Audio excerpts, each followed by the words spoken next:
Hey guys, this is Patrick Cañete from NoipGeeks.com. And kung maalala nyo, more than a year ago, nireview naman yung ASUS Zenfone 2, which is basically a badass device during its time. Marami natuwa sa device na yun ng panahon niya dahil it is basically one of the best devices in its category. And with that, its successor sure has a big shoes to fill. So ngayon nandito na tayo sa ASUS Zenfone 3. At katulad pa rin sa ASUS Zenfone 2, ASUS still promises that it will bring a premium design and a powerful performance for the price. Which is, ang ibig sabihin lang ay, ang ASUS ay still on its promise in delivering the best bang for the buck smartphone. Yun kung makikita nyo, ASUS may have went a completely different route in creating the Zenfone 3. But, were they able to succeed? Worthy pa rin ba talaga ang buong Zenfone lineup? Well, before we start the review, we actually did a full unboxing and first impression video if that still makes sense since may full review na. But we'll link it right up there or maybe sa description. So, yeah, let's start the full review.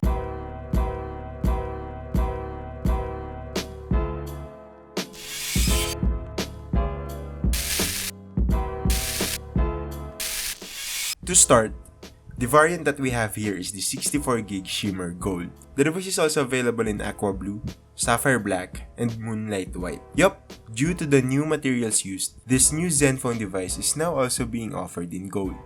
The third iteration is now being sandwiched with Corning Gorilla Glass 3 and beautifully wrapped in an aluminum alloy frame. This thing is surely an eye candy with a circular pattern that's laminated beneath the Corning Gorilla Glass that reflects beautifully with light. The device also looks far more attractive than its predecessor, until it gets bombarded with fingerprints. The device is also quite slippery, which can be alarming to those users who have butter fingers. All these hurdles can be addressed just by skinning or resting the device in a protective case. But nonetheless, the ASUS Zenfone 3 feels like it is built like a tank. The device feels solid and well put together. The ASUS Zenfone 3 has a 5.5-inch Full HD Super IPS Plus display, which has a 1920 by 1080 resolution and has 401 pixels per inch. The panel also boasts a high 600 nits of brightness. Needless to say, display quality on this thing is really impressive. Colors are pretty accurate, which can also be tuned in the settings menu. Contrast is also okay with deep blacks that are known in IPS panels. At 600 nits, this thing can also get extremely bright, which makes outer visibility really easy. Viewing angles is also impressive. It looks like the display panel is really laminated on the glass. At the front, we also have the capacitive buttons, which oddly doesn't have backlighting, thus making it hard to use when you're using the device in a dark room, but you can easily get used to it after a few days of usage. There are a lot of things that is new on this Zenfone device. Other than the said new design, the device now also has a fingerprint scanner. The sensor is conveniently placed at the back, where your index finger usually rests, which makes it really easy to reach. Performance-wise, this thing is one of the fastest and most accurate reader that I have used. It instantly unlocks the device in a flash, even when the screen is off. Setting up this feature is fairly easy thanks to Android Marshmallow's integration of fingerprint scanners. Another new is the inclusion of a USB Type-C port. Yup, ASUS now also support the Type-C revolution, which means that this thing is ready for the future, although prospective users should really give extra care to the included USB cable as there is still not a lot of them available in the market today. But nonetheless, the cord that is included on the package seems very well built, far sturdier than the likes of the lightning cables that comes with Apple devices. The ASUS Zenfone 3 is also one of the first devices to support the new Qualcomm Snapdragon 625, which has a 2GHz octa-core processor, 4GB of RAM, and an Adreno 506 GPU. This powerful combo makes the device snappy fast. Browsing through the home screen, social media applications, and other day-to-day activities are seamless. Switching between applications is a breeze. You can also open different applications without causing them to force close. The unit we have here is the 64GB and 4GB of RAM combo. There's also a 32GB and 3GB RAM variant that is available. Gameplay is also impressive on this thing. From fighting titles like UFC, racing simulator like Real Racing 3, and a processor-hungry game like SimCity, this thing handled all of them very well, with only some occasional frame drops that are actually usual in Android devices. Although, there's one thing that hasn't changed on Zenfone 3 when compared to its brothers, and that's the bulky interface. The device is being run by Android 6.0 Marshmallow, which is accompanied by the company's own Zen UI 3.0 on top. However, the scenario here is pretty much just like what happened to Samsung's TouchWiz interface. The company learned a lot from its previous iterations and now led to a more refined and lightweight interface. Unlike its previous versions, the Zen UI 3.0 now feels more refined and necessary. No more nonsense clutters, just some straightforward and useful stuff.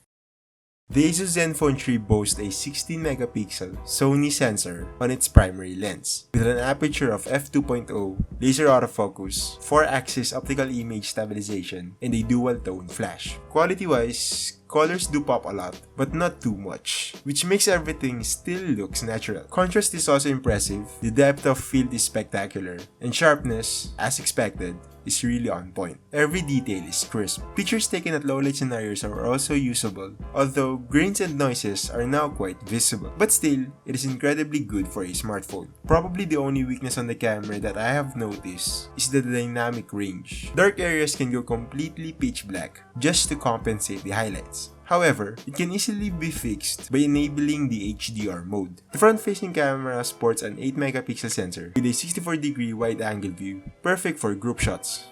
The device has a 3000 mAh battery, a battery capacity that is pretty usual for this type of device. However, I am seeing some unusual results during my tests, and they are quite really impressive. During light to moderate usage, the device did last me a whole day, with still some few juice left to service me through the half of next day. The result was generated by casually receiving and sending SMS, while heavy usage lasted the device for up to 7 hours. That is almost twice of the usual 4-hour mark that we get in other devices. That test consists of non-stop streaming videos online, playing games, and browsing through social media.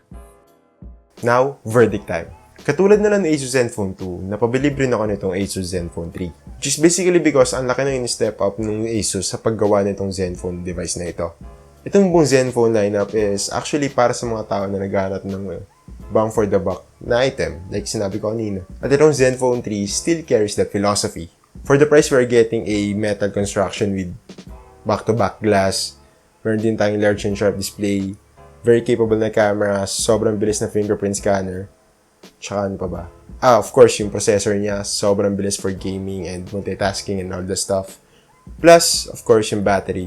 I mean, sobrang tagal na yata since the last time na naka-review ako ng phone na nagtatagal yung battery niya within more than a day. Although, of course, meron pa yung mga negative aspects sa device na to. At siguro una na sa lahat ay yung Zen UI.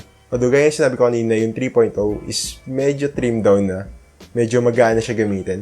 However, when compared to other devices na meron ding mga manufacturer built-in na interface, itong Zen UI 3.0 is medyo mabigat pa rin. So, yun. Plus, yung build niya, I mean, mas maganda na siya ngayon with all glass and, metal and stuff. Although, compared kasi with the Zenfone 2, yung Zenfone 2 medyo makapal siya, so medyo ergonomic siya hawakan. Unlike this one. Tsaka since metal na siya at manipis, medyo slippery siya. So medyo fragile siya at medyo nakakatakot siya gamitin. Baka maraglag or I don't know. Tsaka itong likod niya, sobrang fingerprint magnet. I mean, maganda siya. Maganda siya pag malinis, pero pagka sobrang fingerprint na medyo dull na siya tingnan. But overall, the Zenfone 3 is still a badass device, just like the Zenfone 2. This new ASUS Zenfone 3 is really an impressive device for the price. Although, sobrang dami niya na competition ngayon, like yung mga devices from Oppo, Huawei, at of course, meron din tayong mga contender from the local market, like from Cherry Mobile, and all those guys. But still, if you're in the market for a bang-for-the-buck product, you can get the ASUS Zenfone 3. I mean, it's worth considering. So yeah, basically that's it with our review of the ASUS Zenfone 3. Make sure to hit the thumbs up button and share this video if you liked it. And also subscribe if you still haven't. Plus, you can also visit our full rating review link below. And you can also visit our website for more tech news, reviews, and tutorials and everything. Yeah, so this is Patrick Cañete again from epicgeeks.com and thank you for watching.